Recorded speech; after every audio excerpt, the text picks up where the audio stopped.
नमस्कार, मी पंजाब डक. मी आहे काठमांडू पशुपतीनाथ या ठिकाणी आणि या ठिकाणून महाराष्ट्रातल्या शेतकऱ्याला एक अंदाज देणार आहे.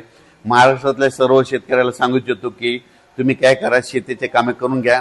आजच्यानं कंप्लीट 12 दिवस पाऊस यायचा राहिलेला आहे. म्हणजे 12 दिवसा पाऊस राहिला आहे, म्हणजे 12 दिवसानं मान्सूनचा पाऊस येणार आहे. म्हणून हे सर्वप्रथम शेतकऱ्यांनी अंदाज लक्षात घ्यायचा आणि शेतीचे कामे करून घ्यायचे. आणि राज्यात सध्यामध्ये आज 24-25च्या दरम्यान पश्चिम महाराष्ट्र, मराठवाडा आणि उत्तर महाराष्ट्र, कोकणपट्टी, घाटमाटा परिसरामध्ये विखुरलेल्या स्वरूपाचा आज देखील बऱ्याच ठिकाणी पूर्व मोसमी जोरदार पाऊस पडणार आहे. याच्यामध्ये काही ठिकाणी गारपीट देखील होणार आहे. म्हणून हे अंदाज शेतकऱ्यांनी लक्षात घ्यायचा.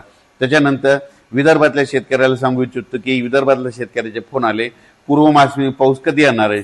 तर विदर्भातल्या सर्व शेतकऱ्याला सांगू इच्छितो की पूर्व मोसमी पाऊस तुमच्याकडं 26 मे पासून ते 5 जूनच्या दरम्यान चांगला पाऊस पडणार आहे. वेगवेगळ्या भागात विखुरलेल्या स्वरूपाचा खूप काही काही ठिकाणी ओढे नाले वाहतील असा विदर्भात देखील 26 मे ते 5 जूनच्या दरम्यान त्या 10 दिवसामध्ये पडणार आहे. सगळीकडे ती एकदा येणार नाही. म्हणून हे देखील विदर्भातल्या शेतकऱ्यांनी अंदाज लक्षात घ्यायचा. पण विदर्भातल्या शेतकऱ्याला सांगू इच्छितो की तुम्ही काय करा, शेतीचे कामे करून घ्या, शेत तयार करून घ्या. कारण की तुमची पेरणी जरा यावर्षी लवकर होण्याची चान्स आहे. कारण की यावर्षी पाऊस शॉर्टकट मार्गाने येत असल्यामुळं, मान्सून शॉर्टकट मार्गाने येत असल्यामुळे तुमच्याकडे देखील मोसमी पाऊस लवकर दाखल होणार आहे.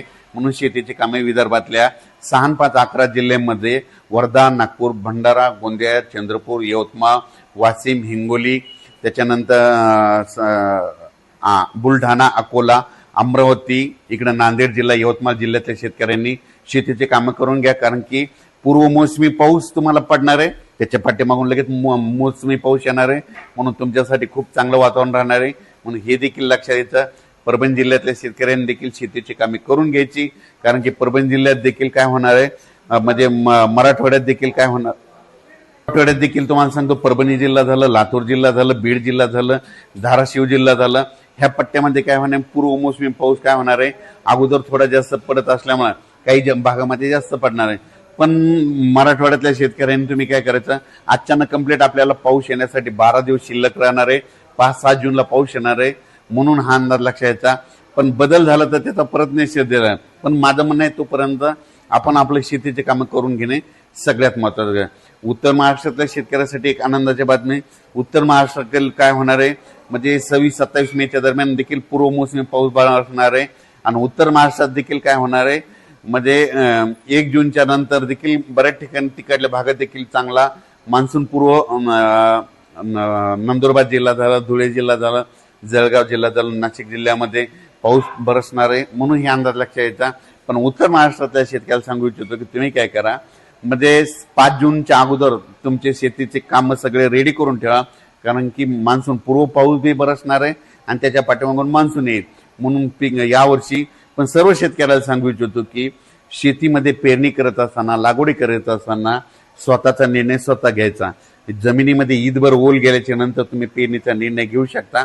4 बोट गेलं तर तुम्ही पेरणीचं पाणी पेरणीचा निर्णय घेणं हे तुम्ही तुमचं स्वतःचं ठरवायचं. आमच्या जबाबदारी नाही. तुम्ही तुमचा पेरणीचा निर्णय घ्या.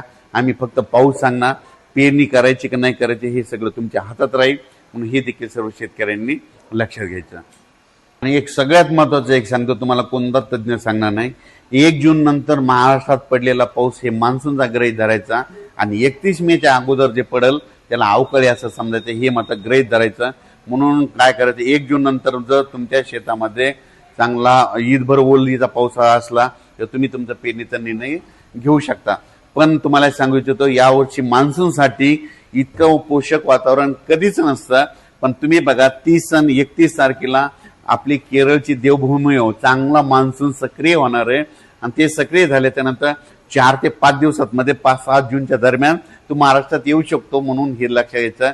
आणि शेतकऱ्याला एक सांगायचं, चांगल्या म्हणजे विशेष बियाणे निवडण करत असताना तुम्ही तुमच्या आपल्या पाहुण्याला, आपल्या नातेवाईकाला, आपल्या स्वतःच्या अनुभवानुसार ज्या बियाणाला गेल्या वर्षी आदोमध्ये यापुढं पहिलं बी काय उतार आला असे बियाणं निवडा. म्हणजे जे चांगलं आहे, ज्याच्यामध्ये येलो मोजॅक येणार नाही, खोडकिडा लागणार नाही, अशा जाती निवडा. लवकर येणाऱ्या निवडा.